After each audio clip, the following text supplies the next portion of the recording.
Okay, dear Dhamma friends, we are going to start the Sutta teaching session. First of all, we pay homage to the Buddha. Namo tassa bhagavato arahato samma sambuddhassa. Namo tassa bhagavato arahato samma sambuddhassa. Namo tassa bhagavato arahato samma sambuddhassa. Upayo bhikkave avimutto anupayo vimuttoti. Dear Dhamma friends, as you all can remember, we were discussing Pottapada Sutta, which was in Digha Nikaya, one of the interesting sutta discussing very important teachings of the Buddha's teaching. And there was a request that how to go through the Vipassana practice in order to touch the cessation, because we discussed how to touch cessation through samatha practice while we were discussing Pottapada Sutta. And therefore I thought of selecting one sutta available in the Khandha Samyutta. That means in the Samyutta Nikaya, the section dealing with the aggregates, which is called Khandha Samyutta. And they are talking on the engagement. Literally, Upaya, the Pali term Upaya literally means engagement, engaging. And in this particular sutta, Buddha gives us a very interesting account of how consciousness actually depends on the other four aggregates. So in this sutta, Buddha mentioned the very first statement, which I have actually mentioned to you as the title, because one who is engaged is unliberated, one who is disengaged is liberated. So in Pali it is mentioned, Upayo bhikkave avimutto, anupayo vimutto. Upayo bhikkave avimutto. Whenever someone is engaged, so this is not an engagement with your, say, partner or someone. This is basically, that's also could be, you can, if you like, you can put there as well. So once you are engaged, you can't get away. Now you are fully bound. Anyway, similarly here also, when someone is engaged, particularly when the consciousness is engaged, then it is not liberated.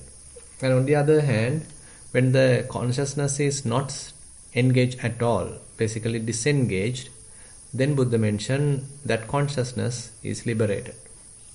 Now, that is a very interesting theme for the whole sutta, where we need to understand whenever mind is associating something, whenever mind is engaged with something, hooked up with something, grasping something, that basically means our consciousness is grasping any of these four aggregates. So that is the information that we are going to discuss today. So Buddha mentioned here, consciousness bhikkhus while standing might stand engaged with form, based upon form, established upon form. With a sprinkling of delight, it might come to growth, increase and expansion. Now this is how consciousness actually takes its life. So it can't alone exist. So it basically has to attach with one of the four aggregates. Now I have read about the form aggregate. So there Buddha mentioned, when consciousness needs to establish, it may either establish or engage with the form, that is the rupa, and then based upon form and establish upon form. Now form is very much the base, the assistance, the pedestal for consciousness to stand. And not only that, while doing so it is experiencing some sort of a delight, sprinkling of delight. So some sort of delight is there. That's why consciousness is habituated to attach to the form, engage with the form, stand on the form. And once it is established there, so basically it is started to grow. So it come to growth, increase and expansion.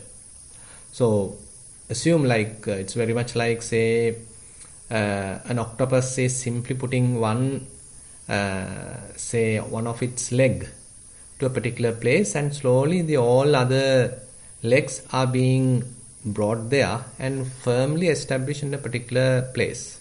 So similarly, here also the consciousness starts its very root, very kind of a slight engagement with the form, and slowly it grows there, it deepens its establishment and properly establish itself there. Now it is very firmly established at the form. Now similarly, Buddha mentioned either it may standing or engage with, or based upon the feeling, the Vedana.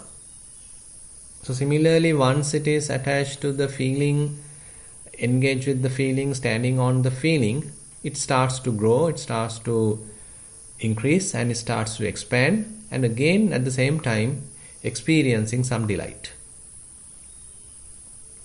Similarly, Buddha mentioned engage with perception.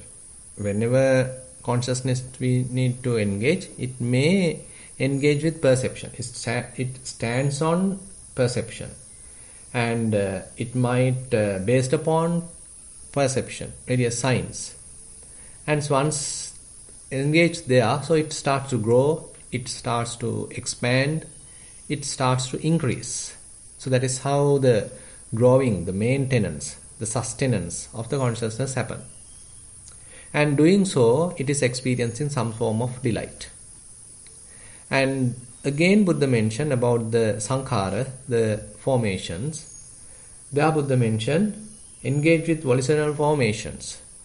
The consciousness is based upon and establish upon volitional formations, and stand upon volitional formations.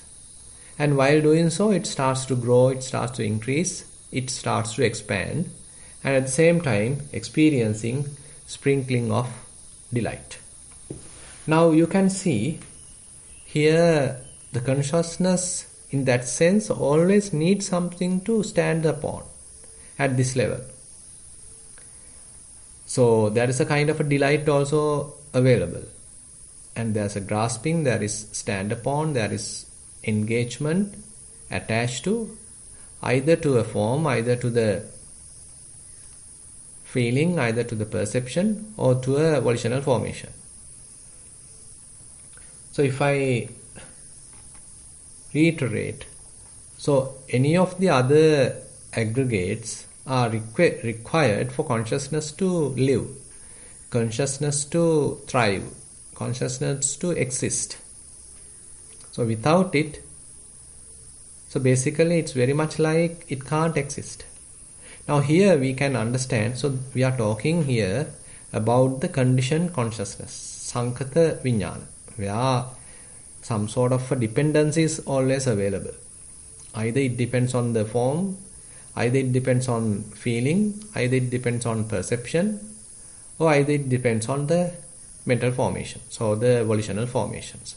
So this is the conditioned consciousness. It's always conditioned, always based on something, always standing on something, always depending on something. And now Buddha firmly mentioned another statement here. If someone might say, apart from form, apart from feeling, apart from perception, apart from volitional formation, I will make known the coming and going of consciousness, its passing away and rebirth, its growth, increase and expansion. That is impossible. Now here, when we consider the conditioned consciousness, so that indicates it has certain properties. It has the property of rising, it has a property of growing, establishing, firmly engaging, and increasing, expanding. So and ultimately it starts to fade away. So this is a kind of a typical lifespan consciousness may go through. And it may happen using a form, it may happen using a feeling, it may happen using a perception, or either it may happen using a mental formation. Now Buddha, another statement he mentioned, apart from these four, if someone is telling that I am going to show you an arising of consciousness, establishing of consciousness, grasping of consciousness, or increasing expansion of consciousness, growing, then such is not possible. So that is basically very much like confirming what Buddha has earlier mentioned. So there can't be any another way of existence for a conditioned consciousness, dependent consciousness, without these four states, without these four aggregates. So that means whenever a new consciousness arises, whenever consciousness want to grow, want to increase, want to expand, either it has to get some strength, some support, either from the form, either from the feeling, either from the perception, or either from the mental formations. So they are very much like interrelated. They are depending on each other. Now, another point I want to highlight here is why this kind of an engagement happen, why this kind of an attachment happen, why this kind of standing upon happen. Why can't consciousness live without these four? Now that is being answered in another sutta, what we call Athiraga Sutta. That is where Buddha mentioned the reason is the craving. So till craving is available, the consciousness arises either based on form, feeling, perception, or mental formations. So the craving also play a pivotal role here. It is the reason why this kind of a behavior is available for the consciousness. So on the other hand, we can argue, if there is a methodology to remove this raga, to remove this greed, to remove this craving, then there is a possibility to completely avoid the arising of this kind of a conditioned consciousness. Now, Buddha mentioned here, bhikkhus, if a bhikkhu has abandoned lust for the form, with the abandoning of lust, the basis is cut off. There is no support for the establishing of consciousness. If he has abandoned lust for the feeling, so similarly he mentioned the other ones. Now, Buddha mentioned, if one is able to abandon lust for the form, then basically the consciousness doesn't get the food, doesn't get the establishment, doesn't get the pedestal, doesn't get the footing. So basically what happens is that basis is cut off, that engagement is cut off, that link is cut off.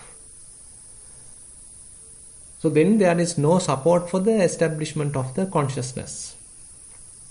Now there was a friction, I can't remember whether it was in this English discussion or in the Sinhala discussion.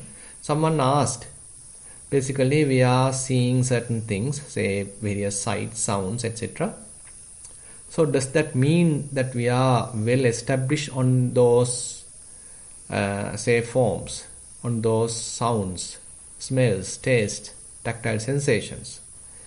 Are merely knowing them means that we are fully established on those?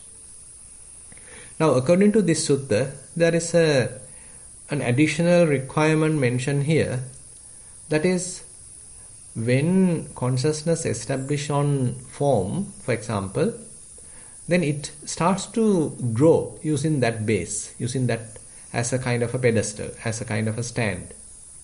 Then it starts growing, increasing and expanding. So that means kind of a fulfillment has to happen, kind of an increase has to happen, expansion has to happen for the well establishment of the consciousness. But on the other hand, if there is a way to maintain kind of a dispassionate mind, then that possibility is very much inhibited. Now say here, so Buddha mentioned when consciousness established on form, it also experiences some kind of a delight. That means kind of a delight is there, kind of a happiness is there, pleasure is there So automatically then there is a attachment, kind of a craving. So that indicates kind of a further food for the consciousness to grow. Ultimately it's expand, grow, increase and well establish. But on the other hand, if there is no delight, instead if one has kind of a dispassionate attitude, what is available is not the passion but dispassion. So certain requisites required for the establishment of the consciousness is not there.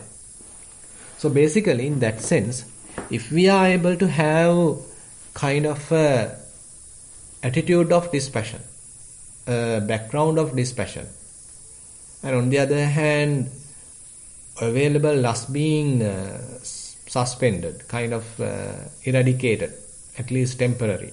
It is not present now. Lust is not there, greed is not there, craving is not there. If so, that link is not possible to establish. If we consider only about the form, so then that means that particular link, attachment, engagement, footing, standing, so that is not there because that particular passion required for this whole process, desire or greed available for this whole process is not available. So how are we going to do that? So that is where the Vipassana is coming to the picture. Now, when we are considering the form, actually I thought of discussing this Sutta considering 4 aggregates. Now, if we consider today the form aggregate, say the form aggregate indicates, so Patavi, Apo, Tejo, Vayo. That means the earth element, the water element, air element and the heat element. So this is what we call as form. Now, actually depending on the form, so we are making various perceptions and we think about it and all sorts of other things are generating. But at the very root, what is available are these 4 elements. If we go really down, really deep to the root, actually when these 4 elements are come together and prepare in a particular way, so we can see, okay, this is a male form, this is a female form, this is a inanimate form, this is an animate form. So likewise various say parts are there, so to which we are giving names and we are coloring them, so it becomes more and more complicated. But if we go to the very essence, very root, what we get is nothing but these 4 elements. The whole physical world, according to the Buddha's teaching, we can very much like simplify with these 4 elements, and we can actually add even the space element if you like. So anyway, the great elements are the earth element, water element, fire element and the air element. So how are we going to remove lust or greed or craving towards these forms? So that is where various Vipassana techniques are available. Now, first of all, we need to understand where our mind is attached with. What are the types of forms that our mind get attached to? So that basically we can further elaborate into another 5 categories depending on our faculties. So there are various sights to which that we are attached with, and there are various sounds to which that we are attached with, and then there are various smells to which that we attach with, there are various tastes we are attached with, and again various what you call the tactile sensations we attach with. So likewise the physical world is basically giving us kind of a footing to get attached with. Now we need to remove this attachment altogether as much as possible. Then we need some kind of understanding, because why we attach is because we have some sort of an ignorance. We don't know the real nature of these things, so that is why we go and attach. Now if we are able to understand the realistic nature of these, then there is a possibility to at least to reduce the attachment, reduce the grasping. Now various Ripasana techniques, like say you are doing Asubha Bhavana. You are trying to understand the loathsome nature of various body parts. So that to some extent reduce the attachment towards the body, either to your body or to another one's body. And on the other hand, if you are dividing the whole body into various body parts, then you understand it is not a single unit, rather it's a assembly of various bodily parts. So that also helps to reduce fair amount of greed. And on the other hand, if we go further, then we come across various element characteristics. So there are various element characteristics for the earth element, to the water element, to the air element, and to the fire element. So if we are practically understanding these characteristics, so that indicates actually to some sort of an understanding arise, wisdom arise, so that how these elements really behave. So you are now going to the more deeper levels, more subtle levels, refined levels, and trying to recognize their true behavior, true nature. So that also helps to remove fair amount of attachment. And not only that, when we really see their impermanent nature, unsatisfactory nature, non-governable nature, anicca dukkha anatta, so that also severely helps us to arouse fair amount of wisdom. That again helps us to cut off craving. So likewise, in the Vipassana process, either when we are doing Asubha Bhavana, either we do say 32 parts of the body, either when we do elements meditation, or when we are even go through various postures and understand their impermanent nature. So likewise, whenever we do the Rupa Kammatthana, whatever the meditation techniques attached with the form, so there it helps us to reduce this passion or the greed. So that basically helps us to reduce what we call this attachment, grasping, this passion, greed, craving, whatever it is. Now, if it is not there, then there's a possibility, by the way. So that is the problem. Even though you cut off the attachment towards the form, there still can have an attachment towards the feeling. There still can have attachment towards the perceptions. There still can have attachment towards the mental formations. So therefore, for a yogi to completely cut off all these four types of attachment, either to the form, perception, say feeling and mental formations, at the same time, concurrently cutting all these four, is not an easy job. So that requires fair amount of concentration. So that assume that you are fully engaged with the Kayanupassana, say elements meditation. So if you are able to maintain kind of a dispassion towards feelings, towards perceptions, towards mental formations, but only have kind of a investigative approach towards the form. So that means we can reasonably say we have only a kind of an attachment, kind of a link, only standing upon the form. All the other three are fairly weakened. So in case we are able to completely cut off the attachment towards the form, that indicates at the same time we have to some extent weakened the other attachments towards the feelings, perceptions, mental formations. So at the same time, therefore, there's a possibility that mind get completely disengaged, completely liberated. But still it is very temporary. I mean, don't think that is a kind of a full-fledged permanent liberation, but it's a temporary liberation. Now assume that someone is doing Vedananupassana.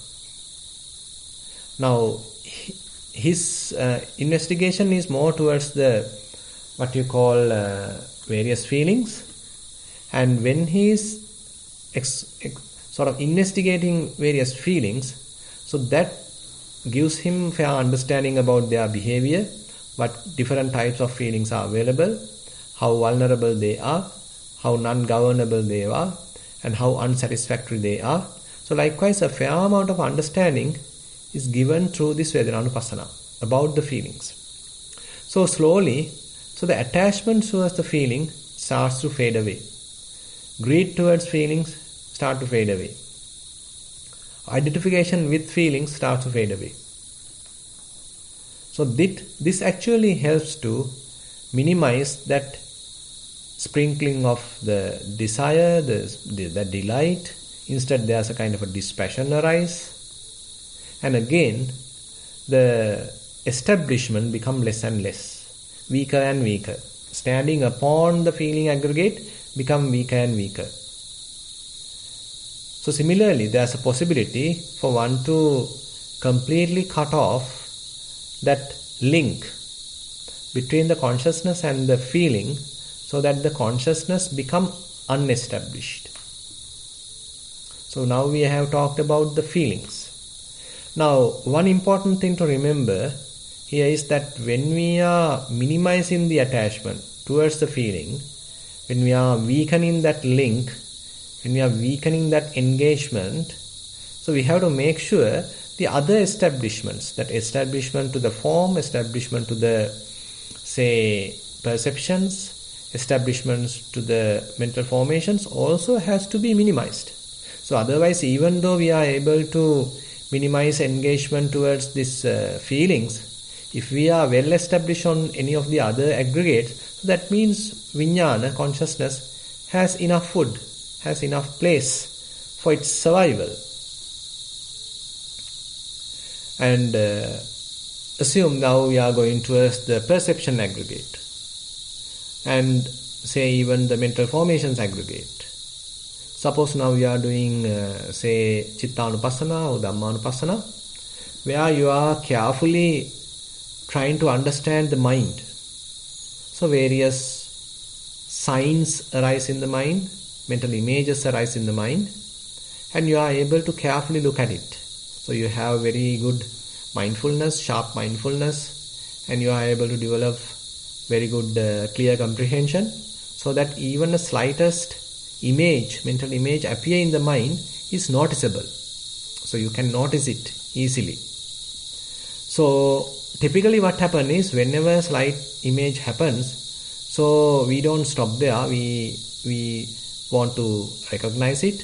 Immediately we get some sort of feeling about it, and we start to think about it, and we are attribute a particular name to it, a color to it, a kind of a relationship to it. It's kind of, we are identifying with it, and we are personifying it, we are putting it to someone, to some person or something, and ultimately it become more complicated, more constructed, and we do series of preparations, and we are fully helping the consciousness to grow, the consciousness to well establish. So this is what we do.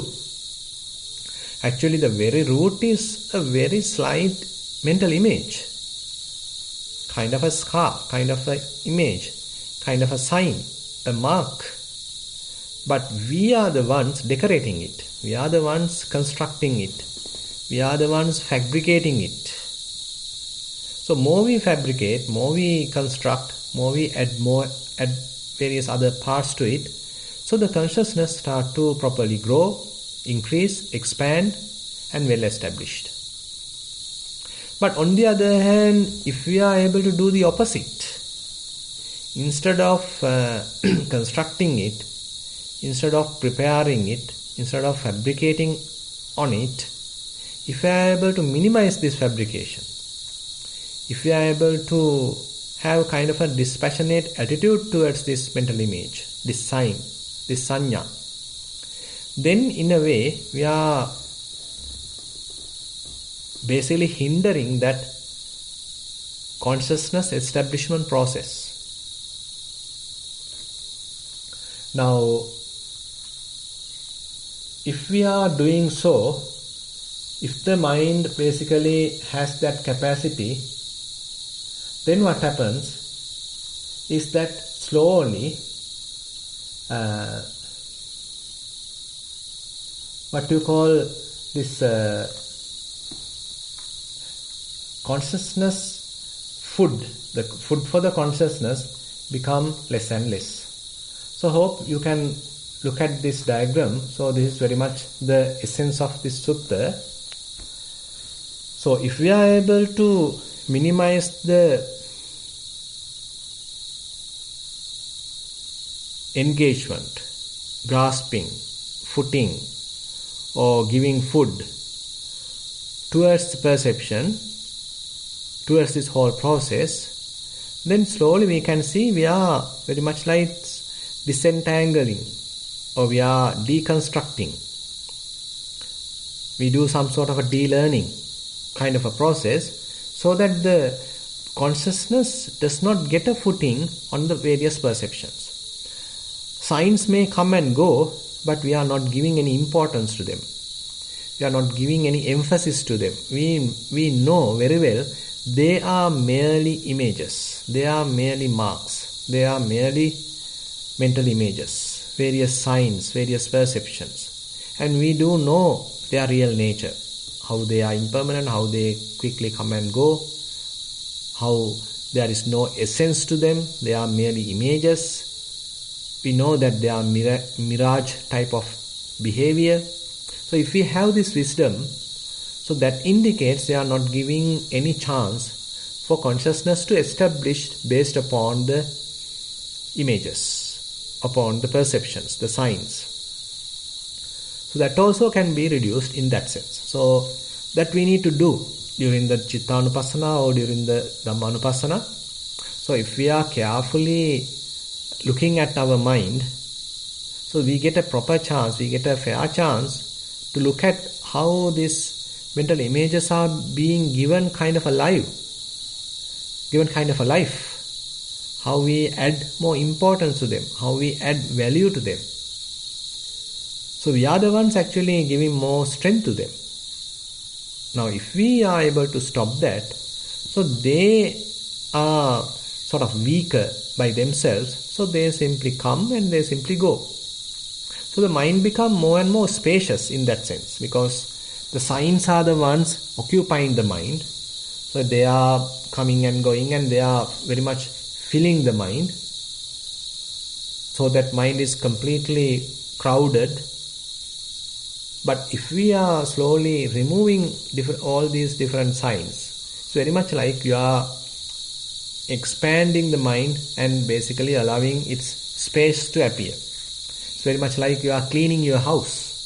Suppose your house is not clean for years, then various unnecessary things are there, bad smells are there, say all your different wrappers are there, all the covers are there of various items, because you consume things but you never swept them away. So various unnecessary things are there in your house.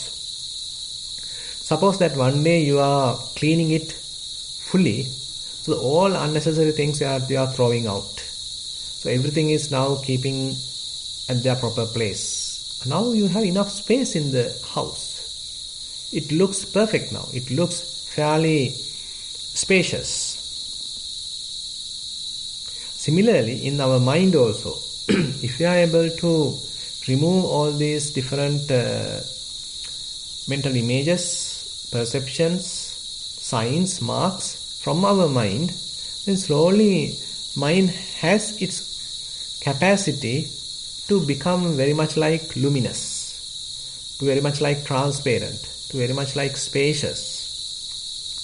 So that is where we need to understand, when we are dealing with various perceptions, various images, mental signs, rather than growing them, we have to allow them to fade away. So that indicates that the consciousness doesn't have a footing either in the perceptions, either in the signs or marks.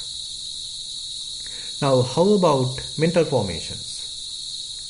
Now mental formations, volitions, are the area that we start to think. So there's a kind of a slight thought comes to the mind, and we add another thought to it. We add another thought to it. We add another thought to it, coming from either from the past to the future. So likewise we start to weave thoughts. we do this kind of a construction using various thoughts. We are weaving thoughts. And we start to overthink. And ultimately even to mentally proliferate. So that gives enough food for consciousness to establish. Actually, even a single thought is enough. But if we are not promoting it, if we are not giving value to it, if we are not adding more thoughts to it, then it may slowly fade away. It may quickly fade away, not slowly, quickly fade away. So that the chance for the consciousness to establish become less and less. Thoughts may come, it's very much like from the background, and they then disappear, but the consciousness doesn't have a kind of a footing to properly establish, well establish, to grow, to expand. So, just a single thought may not be enough for consciousness to properly expand, properly establish, properly thrive, properly grow. So a series of thoughts is required. We need to add more and more thoughts. But if in a way, if we are able to reduce this adding part, reduce this growing part, reduce this construction part, fabrication part, mental proliferation part, so that means thoughts become less and less, not much thinking, no much mental proliferation, and there is no any volitional formations. Ultimately, even that type of food is not given to the consciousness. So in a way we can argue, therefore, there are four kinds of foods are there for the consciousness. Either we have to give food through the forms. Either we have to give food through feelings. Either we have to give food through perceptions, signs, mental images. Or either we have to give food through the mental formations, that is thoughts. So if we are able to somehow minimize all this process, that means the consciousness cannot have a new establishment. It doesn't have the capacity to have a new base, new footing, new pedestal, new stage to stand upon. So basically, we are doing this whole process during the whole Vipassana practice. As I mentioned in the Satipatthana practice, when you do the Kayanupassana, so this is the area that we are dealing with. We are dealing with the form. So we are minimizing that attachment towards the form. Instead we understand the real nature of the form. Similarly, when we are dealing with feeling, that the Vedanaupassana, we look at various feelings from many different angles and we are trying to get a thorough understanding about the feeling. More we have a thorough understanding, less and less become the attachment. So the feelings become quickly fading away. So the consciousness is not given that type of food either. And when we are dealing with Chittanupassana and Dhammanupassana, so we are more and more understanding the intricacies of the mind, understanding the very subtle aspects of the mind. So we understand how a mental image appears, how a perception start to grow, how various thoughts come and go, how we add towards them, how we start weaving thoughts. So likewise, the whole mechanism of the mind slowly become evident to us. So we minimize that whole process. We are not adding thoughts. We are not adding more and more mental images. We are not giving any value to mental images. So that means we are not giving food to the perception. We are not giving food to the formations, through the formations. And consciousness lose that food as well. So what would be the ultimate result? So Buddha mentioned here, when that consciousness is unestablished, not coming to growth, non-generative, it is liberated. So when consciousness become unestablished, apatittang, not coming to growth, that means avirulhang, not growing, non-generative, anabhisankacca, that means no constructions, vimuttang, liberated. By being liberated, it is steady. Why it is steady? Because there is nothing to attach. By being steady, it is content. By being content, he is not agitated. Now this is a very interesting point. So when consciousness is not established at any place, not on the form, not on the feelings, not on the mental formations, not on the perceptions, so there is no way to establish. Now it becomes unestablished. And whatever unestablished, whenever the mind is unestablished, with the very early statement he mentioned, it is liberated. Now the consciousness becomes liberated. And when it is liberated, it is unagitated.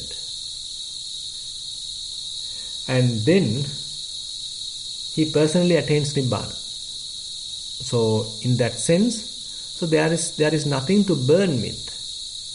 Because in order for consciousness to burn with, either it has to have lust, it has to have hatred, it has to have kind of a delusion.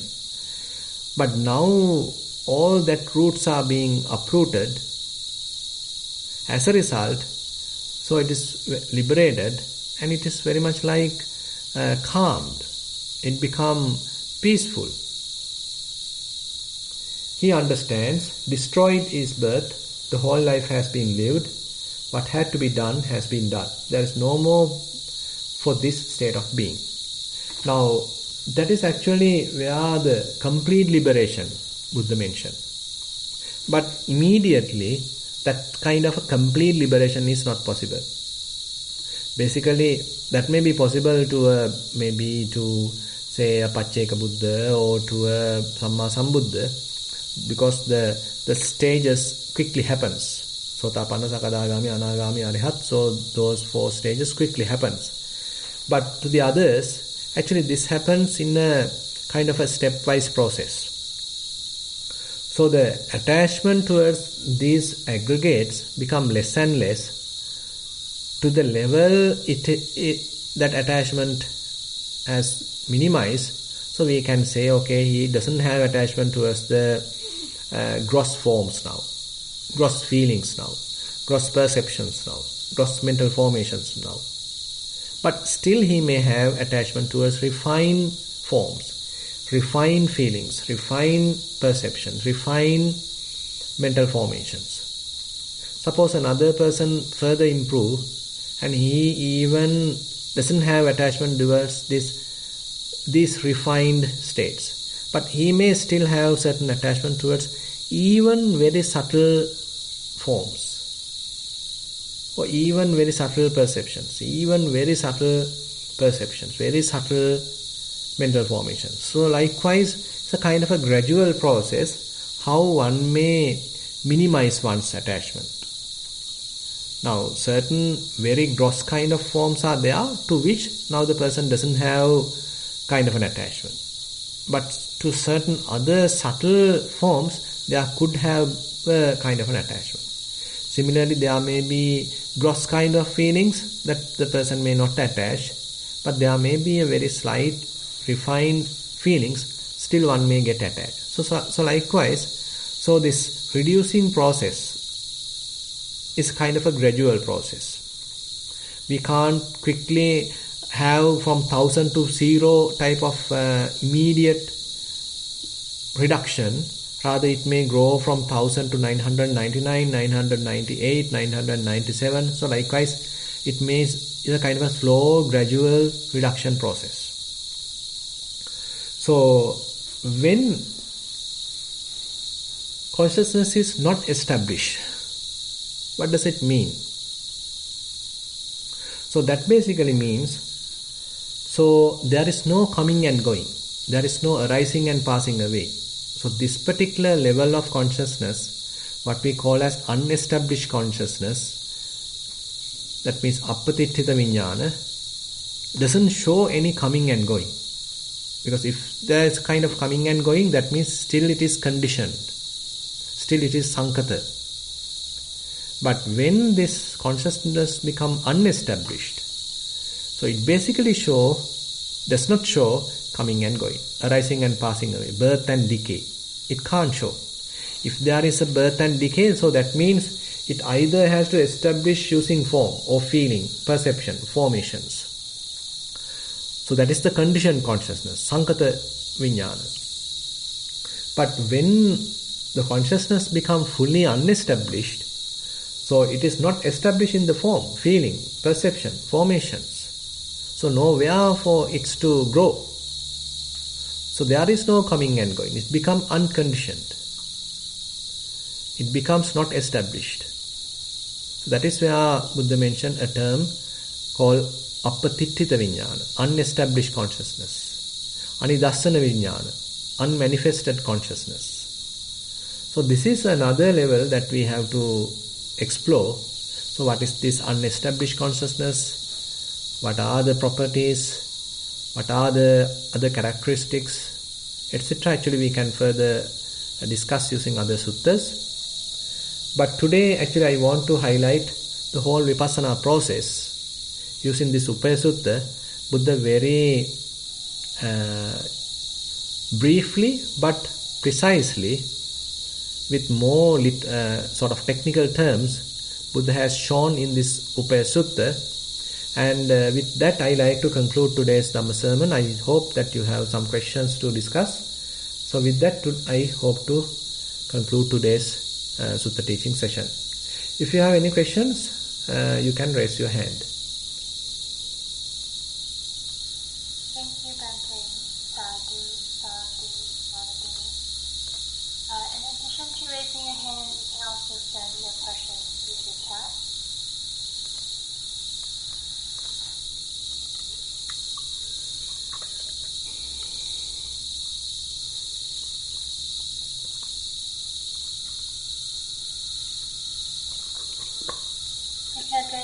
I'd like to invite you to ask the first question.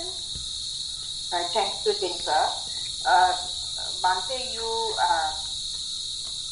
spoke about unestablished consciousness, and you said that was Appatittita.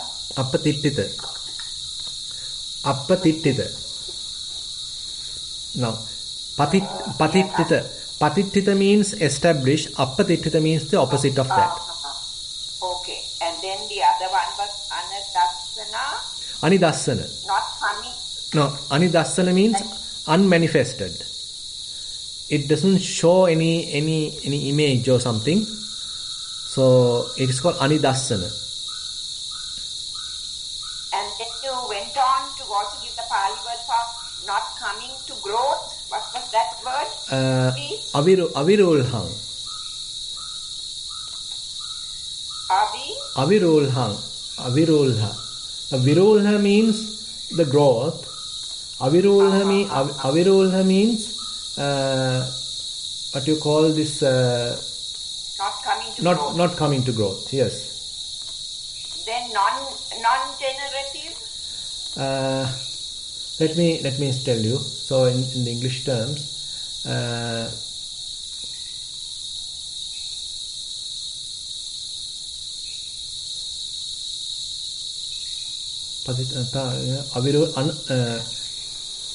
Now generating means constructing, generating. So that is the sankhata. Sanskarana in Sinhala. Yes. So the construction. So sankhara means you do this construction process.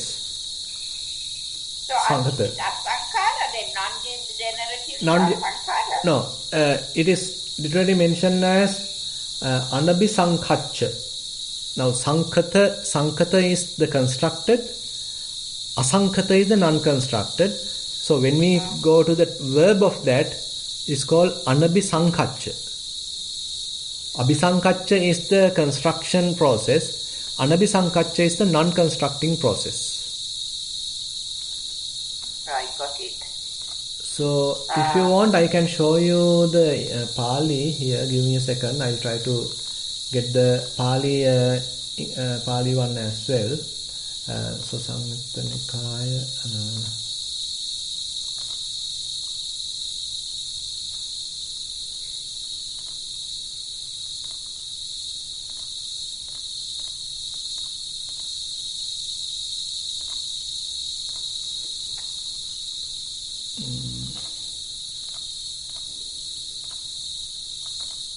So this is what the Pali shows.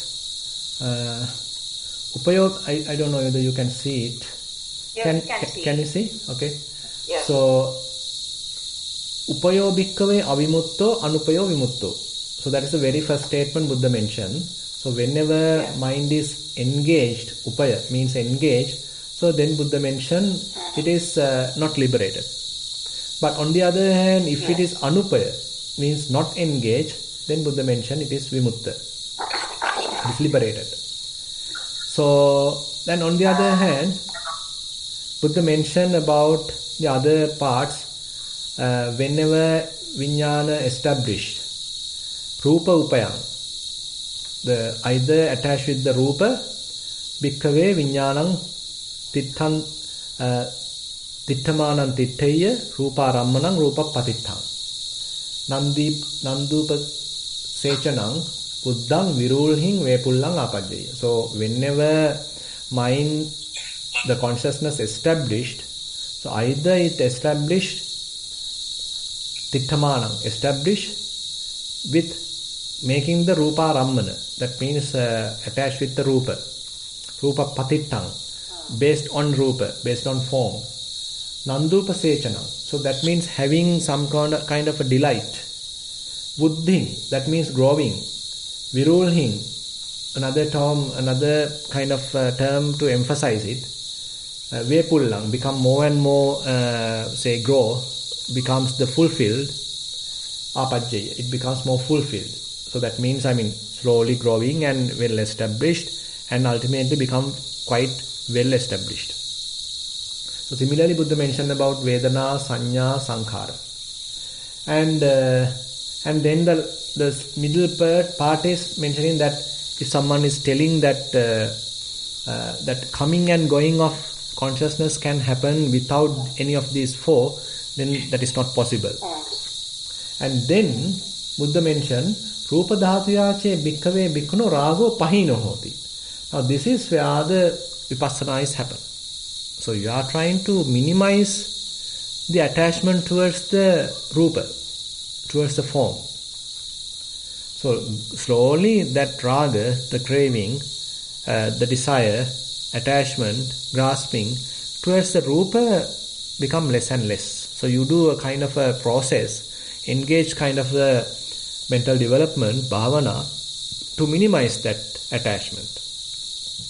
So then, ragasa pahana vachitita rammana. So now you cut off that link. So arammana, that link between the consciousness and the form become cut off. So it's cut off. Then what happens? Patittha vijnanasa nahoti. So this is the point.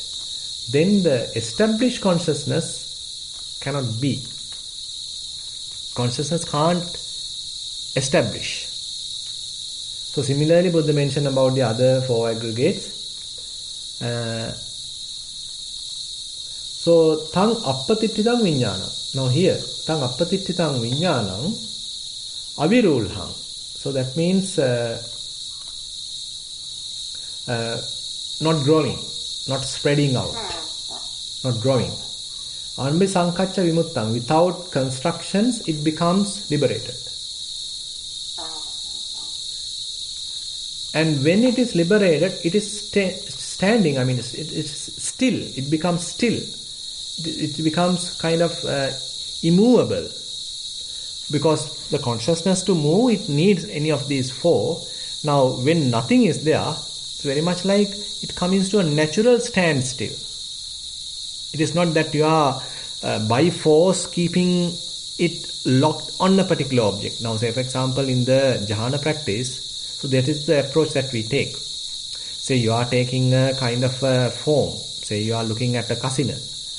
And through that you are getting kind of a mental image. And to that mental image, you are locking the mind. You are very much like restricting your mind. You are sort of focusing the mind. So your mind is limited to that. So through which mind become firm, through which mind become established, through which mind become firm. But on the opposite, in Vipassana, mind becomes stand still because nothing is there. There is no rupa, no vedana, no feeling, no perception, no mental formation. So it has its natural stillness. So that is the point. And interestingly, vimuttatta titang titatta santusitang. And once it is stand still, it becomes internally happy, unagitated. Internally happy and unagitated.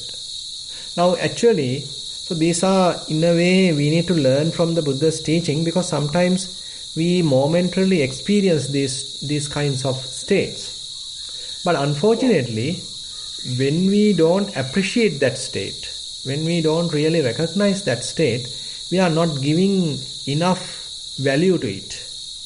We are not giving enough appreciation to it. So we feel bored and we feel kind of uninterested, and therefore we feel kind of dry in that state. So therefore, when we really know the kind of the mechanism, how it has happened, so what is the value of it, what is the importance of this kind of a mental state, when we have that kind of a thorough understanding, then in a way we have a proper chance to arouse some kind of a satisfaction, or rather satisfaction we can say, kind of a contentment while being there. Because the mind is completely liberated, maybe temporarily, but it is liberated, not attached with anything, but there is a kind of a value to it. There's a kind of a wisdom towards it. So we have come through a kind of a patipada, come through a whole path, and because of the practice we were able to experience this.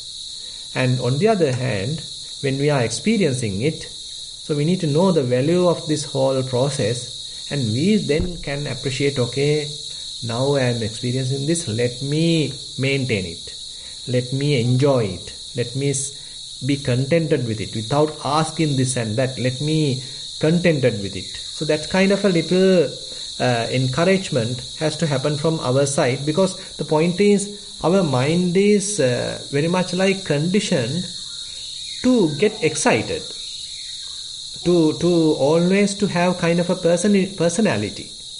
Because here, there is no personality. There is no I-making, there is no mind-making, there is no conceit. So, our typical vocabulary has all these, and through which actually we become satisfied, through which we become happy. But here, there is no such component at all. So therefore, we need to have kind of a thorough understanding about the Dhamma. So what we are going through, why we need to appreciate it, what is the importance of this kind of a mental state, when the mind becomes disengaged, when the consciousness becomes unestablished. So when we know the depth of the experience, then we start to appreciate it. Actually, when we are more and more growing through that, then when the mind may start to appreciate it slowly, because it understands by itself. It has no friction now, no tension, no stress, no attachment, no grasping, fully feel kind of spacious, clarity of mind is there. So likewise, the mind may slowly convince that this is a kind of a very fruitful state. Yes, Mante. My other question is that according to the Buddha, all these states arise because there is cause and condition. There has to be a cause. Mm-hmm. If it's a cause and effect. So if how much we are trying our level base, if that cause is not there for the clarity of mind, for the stillness of the mind, however much we are trying, if the cause is not there, it won't necessarily happen. Would that be right if I said that? Actually, that is where we are preparing the causes. So, through the Vipassana practice, actually we are more and more developing wisdom. So, wisdom is one of the cause. And in order to develop that wisdom, we need fair amount of concentration. So the concentration is also a kind of a cause, and we need mindfulness. Mindfulness is also a cause. So likewise, as you said, what we call this bodhipakshika dhamma, so various enlightenment factors are to be developed. So then actually that is very much like preparing these courses. So when they become mature, then the kind of the freedom can happen. So my other question is, then we have the capacity to create the causes. I'm hearing that. Yes. To clarify that. Correct, definitely. So because we can strive then and put the virya and the adhisthana to actually create these causes. Exactly. So that is what Buddha mentioned. That is the whole purpose of the path. So path, patipada is possible. It becomes a kind of a live process, reality, because of that possibility. It is not a simply a theoretical, kind of a imaginary thing, but it's a very realistic, practical path Buddha is showing. So on which that we can grow. Some people do it better than others because of causes and conditions. Would that be right as well? I mean, it is right, but those causes and conditions another person also can develop. It is not limited to a particular person. I mean, say two persons are starting at the beginning, for example. Say one person is practicing and he is coming with a lot of potential. The other person is also practicing, but assume that he haven't developed his skills to that level at the beginning. But say the first person, doesn't dedicate much to the practice, so he is doing it slowly. But the other person dedicates much. Assume I am giving a kind of a scenario. Yes. Now slowly, the second person can even overtake the other person, because he progressively develops the necessary conditions. So therefore Buddha mentioned in Dhammapada, like a well-bred horse, defeating another very weak kind of a horse. A person who is dedicated, who is striving, or who is engaged in the practice, in a firm manner, so he is able to even pass another person who is a slow doer. So we have to sometimes create a person to be able to strive also, because we have to create this person is wanting to do it, because it's not all that easy otherwise. Yes. So that also we discussed, like say in the Sila Sikha, in the training of the virtues. So having kind of a personality might be helpful, because you have a kind of a motivation. Say, I want to become a good person. I want to become a moral person. I want to become a virtuous person. So this gives you more energy to become. So your motivation is towards more wholesome activity. So it's accepted. Yeah, and that's all right then. Then similarly even in the samadhi, so that is required to some extent. So you want to have first jhana, or you want to have fair amount of concentration which is enough for the vipassana practice. So likewise, there also some motivation is there. As we are moving forward in the vipassana practice only, that then you may understand, okay, this very eye-making and mind-making has to be abandoned. So it has to happen with more mature kind of an understanding. You can't immediately put it at the very early levels of the practice, like in the Sila practice, Samadhi practice. Not necessary to put that type of understanding, non-self and etc. Rather, you better apply those kinds of high teachings in the Panya Sikha, in the wisdom training. Thank you, Bhante. Yeah, okay. Thank you. I'd like to invite Don to please ask the next question. Thank you, Jennifer. Hi, Bhante. This is nice talking to you again, Bhante. Bhante, thank you for the today's talk. Where you explain like how the consciousness can act with other four aggregates. And Bhante, as you mentioned at the end, even what I notice is in Vipassana, sitting and Vipassana practice, I can see that it is being that unestablished part where we can see at least some disconnect and have no attachment. But at the same time, I remember you mentioned in some other sutta study before, one good option is that, whenever we have Vedana or whenever we encounter Vedana, to be mindful to realize, to stop it there rather than going further, having more attachment and not having attachment, to kill it there as we see let's say a picture or sound, to have the awareness at that time and not to have more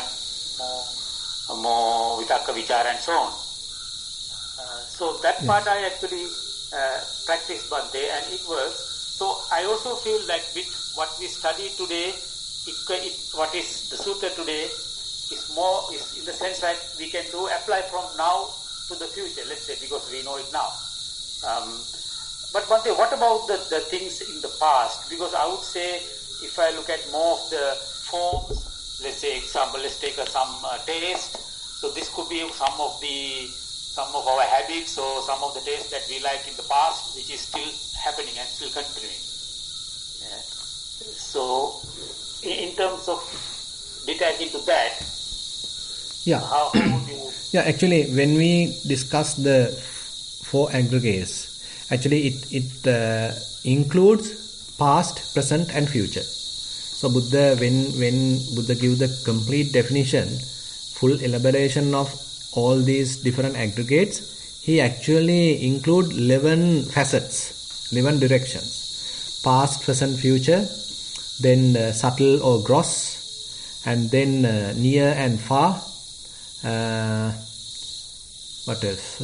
Internal and external. So likewise, several aspects are there when we are discussing all these five aggregates. But for the easy understanding, I simply taken the present aggregates. But as you mentioned, I mean, even with the past aggregates, we can have an attachment. Now, as you said, now suppose we all had the past. So we spent our childhood, we spend our youthhood, our teenage and say young adults and whatever it is. So all these levels we may have memories. So I mean, when we are thinking about these memories, when we are recalling this, still we can have attachment. So that is where, so even the past memories can give food for the consciousness. So we need to remember that. So, I mean, if we are doing that kind of a mental proliferation with respect to the past incident, past memories, past occasions, so that still we are opening a way for the consciousness to arise, consciousness to establish. So, therefore we need to be careful not to give even that passage for the consciousness. So similarly, with respect to the future, we can do a lot of fantasizing, we can do dreaming, we can do kind of projections, designing, forecasting, different things with respect to the future. And more we think, more mental proliferations, more mental formations, intentional thinking. And these are very rich, good food for the consciousness. Consciousness may like it. That is why Buddha mentioned that we habitually like to think and we delight in thinking. So either using the past we think, either using the future we think, and we delight in thinking. Papanchabi ratha paja, Buddha mentioned. So this paja means the population, this whole the humans and the gods and etc. So they delight in thinking. So by thinking they give a very good food for the consciousness to establish, to grow, to expand. So in the Vipassana practice, that is where we need to emphasize, so minimize mental proliferation, minimize overthinking and limit your thinking. calm down the mind. Keep the mind quiet, silent, so that we are not giving food for the consciousness to establish. Yes, I was thinking like one example was, let's say, my breakfast actually today. So, there was some of the food I have a better preference than something else. So there may be a favorite breakfast example. So in that case, what I should be aware is, at that time I should be aware of that is happening in my mind and to have no attack. Yeah, something like that. Yeah, sure. That is also good. So basically, if you understand that kind of latent tendencies, certain mental patterns we have, certain likes and dislikes deeply rooted in the mind. So that is another area that we need to work on, because actually we can take that sutta also where Buddha give another sort of direction, where whenever these kinds of latent tendencies are available in the mind, it is also producing some form of food to the consciousness to establish. So as you mentioned, if there is this kind of a tendency is available in the mind, so knowing that without allowing that tendency to get activated. So we are very much like warning ourselves. So there is this kind of a tendency. You may attach to this kind of a food. You may like this type of breakfast very much. So be careful. Don't go to greediness. So likewise, very much like you are giving a kind of self-warning, so that your mind is careful about it and not thinking about it, not going through any kind of admiration about it. So the mind is kept quiet, no thinking. Yeah, true, quite true. Okay. Thank you, Bante. Thank you, much merit. Much merit, yeah. Thank you. I'd like to invite Timothy for the next question. Thank you, Jennifer. Thero Saranai Bante. My question, actually, I just want some clarification. When you mentioned that the kasina, your mind is fixed on the kasina, and in Vipassana, it's not on anything, it's free. But when we do Vipassana, it's moving, isn't it? From, say, supposing you're doing the Goeka meditation, you're going from the top to the bottom. So it's not on a fixed item, but it is moving. So therefore you're not fixed on a certain thing, but it's moving. But when no, actually that is one part of Vipassana, that you can't say that you are always moving. That you do during the contemplation part, you do go through various different kinds of various objects, say various different feelings, maybe perceptions, maybe element characteristics, etc., etc. But later, so actually what we discussed today is later when mind completely let go of that, completely relinquish all these constructs, relinquish all these conditioned phenomena. So then mind becomes naturally still. Right. Bante, but my question is, can you come to that Bhanga Jnana by doing one kind? One time means? Like the one kind of meditation, like for instance the Vedana Anupassana. Possible. Because that's what I have experienced that, so that's why I'm asking. It may be possible.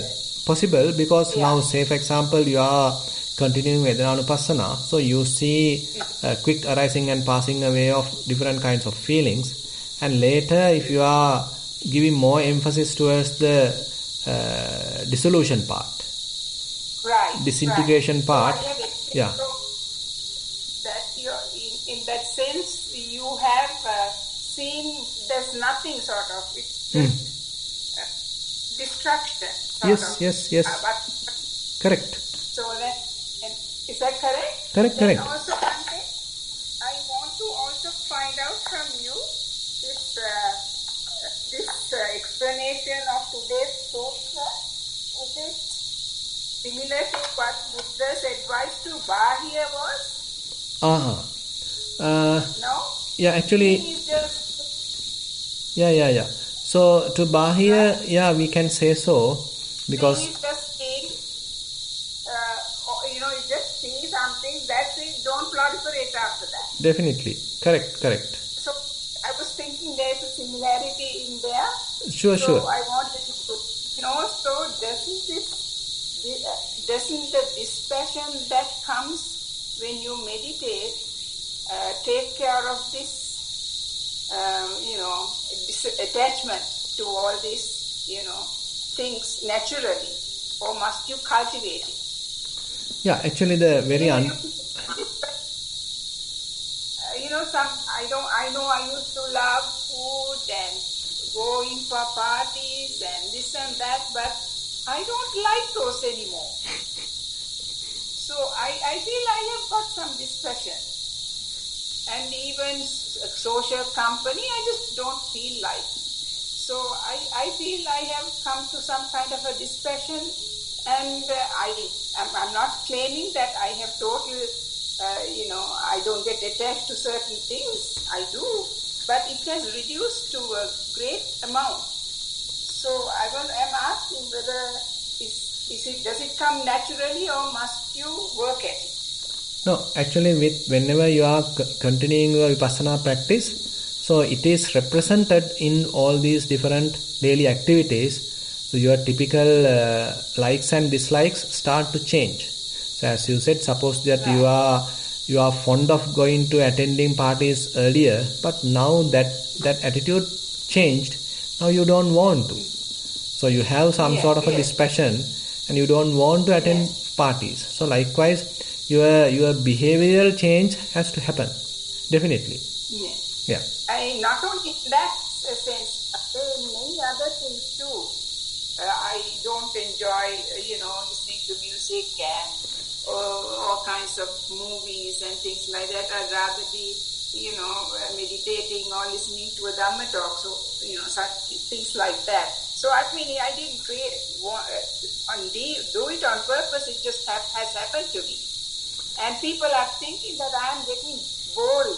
I'm becoming boring. Mm-hmm. So that's the thing. So if we are able to have contentment with the Dhamma path, so that's what we discuss even today. So when mind is disengaged with feelings, formations, perceptions, forms, so that can produce some kind of a boredom at the beginning.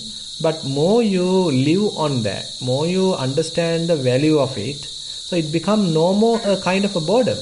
It becomes a freedom. Yeah, it's not for me the boredom. Yeah, it becomes a freedom. Other people think that I am bored, so I don't want to do it. Yes. Yeah, that can happen. So, that is where we need to have kind of a conviction. So what is really happening here? So what is the really depth of this whole process? So when we have that kind of a deep understanding about the whole process, then we start to appreciate what is going on. So once the mind is at least temporarily liberated, so we can really appreciate that state and dwell there happily, in a contentful manner, in a more contented manner. So then it becomes more possible to maintain it. But on the other hand, when we don't really understand the whole process, but accidentally we go there, we feel like quite bored. So then we quickly jump out of it and again start to grasp something. Right. Thank you, Bhante, for clarifying that. Yeah. Thank you. Thero Saranai. Yeah, Thero Saranai. Thank you. I'd like to invite Kanti for the next question. Thank you, Jennifer. Bhante, my name is Sam. Yeah. I was wondering whether it is fair to say that Upaya Sutta that you described today is a description of the Pancha Upadanaskandha meditation. Is that a fair statement? Yeah, we can say so. Yes. Okay. The second clarification I'd like from you is you mentioned the Appatitita Vijnana and Anidasana Vijnana. Mm-hmm. My understanding is that those are achieved only by Arahant or at that level. Mm-hmm. Is that correct? That is where we need to argue. So actually, if we consider the full-fledged form of Anidassana Vijnana, Appatichita Vijnana, we can admit, yes, that level is only experienced by the Arahants. But because that is why I mentioned to you while the explanation, so the complete eradication of Raga Dosa Moha does not happen immediately. So you can't come from 1000 to 0 immediately. But it's a kind of a gradual process. So some level of Anidassana Vijnana, some level of Appatichita Vijnana is possible to experience by the other nobles. So even a Vipassana practitioner, so they may experience it to that level, but still the latent tendencies are there. I mean, still kind of a danger is there. The mind to get attached. But on the other hand, I mean, we can argue now, even though the danger is available, even though the potential for attachment is available, is the Anidassana Vijnana experienced by a, say, what you call a Vipassana practitioner, isn't it the same as the Anidassana Vijnana experienced by an Arahant? That we can argue. Because, I mean, it may be the liberated form of consciousness, but for a Arahant, there is no even a danger of making it again kind of a conditioned consciousness, kind of Patithita Vijnana. But on the other hand, to a typical yogi, typical Vipassana practitioner, it can happen. Say, we can say like, okay, the unconditioned or the unestablished consciousness has happened. But it is momentary because still the danger is available. Still the potential is still available for it to go and establish. Right. So, I think I agree with the word you used, momentary or temporary. Temporary, yes. Yes. So therefore Buddha actually has admitted the term temporary liberation. Samaya Vimutta. So Buddha sometimes used the term Samaya Vimutta. So Samaya Vimutta means to a certain time the mind is liberated. So the yogi time to time experience this temporary liberation, and therefore Buddha mentioned, so you need to appreciate it, you need to cultivate it, you need to enhance it. Yeah. So in Arahant's case, it's more, not more, it's permanent, right? It's always. We can say so. There is no even a danger of making it established. Right. Yeah. Thank you, Bhante. Thero Sannai. Yeah, Thero Sannai. Thank you, Bhante. I believe that's all for questions today. Okay, thank you. So actually, these days I am hearing a lot of noise coming from the cicadas, so you can probably enjoy it. It's coming from the outside the forest, so they are making a huge noise in these days in the morning. So I'm sorry about it. I have no control over them. And anyway, so we have discussed some Dhamma and we explore certain teachings of the Buddha. So with that we were able to accumulate a lot of merits. Let's share these merits with all the passed away relatives, with all the celestial beings and whoever in need of merits. And we wish ourselves also to help these merits to attain path, fruition, Nibbana. While keeping these good wishes in our mind, let's recite the traditional verses. Ettavatacha amhehi sambatang punya sampadang sabbe deva anumodantu sabba sampatti siddhya. Ettavatacha amhehi sambatang punya sampadang sabbe bhuta anumodantu sabba sampatti siddhya. Ettavatacha amhehi sambatang punya sampadang sabbe satta anumodantu sabba sampatti siddhya. Akasattha ca bummattha deva naga mahiddhika punyantang anumoditva cirang rakhantu sasanang. Akasattha ca bummattha deva naga mahiddhika punyantang anumoditva cirang rakhantu desanang. Akasattha ca bummattha deva naga mahiddhika punyantang anumoditva cirang rakhantu mamparang. Idang vo ñātīnaṁ hotu sukitā hontu ñātayo. Idang vo ñātīnaṁ hotu sukitā hontu ñātayo. Idang vo ñātīnaṁ hotu sukitā hontu ñātayo. ඉමිනා පුඤ්ඤ කම්මේන මාමේ බාල සමාගමෝ සතං සමාගමෝ හෝතු යාව නිබ්බානපත්තියා ඉමිනා පුඤ්ඤ කම්මේන මාමේ බාල සමාගමෝ සතං සමාගමෝ හෝතු යාව නිබ්බානපත්තියා ඉමිනා පුඤ්ඤ කම්මේන මාමේ බාල සමාගමෝ සතං සමාගමෝ හෝතු යාව නිබ්බානපත්තියා සාදු සාදු සාදු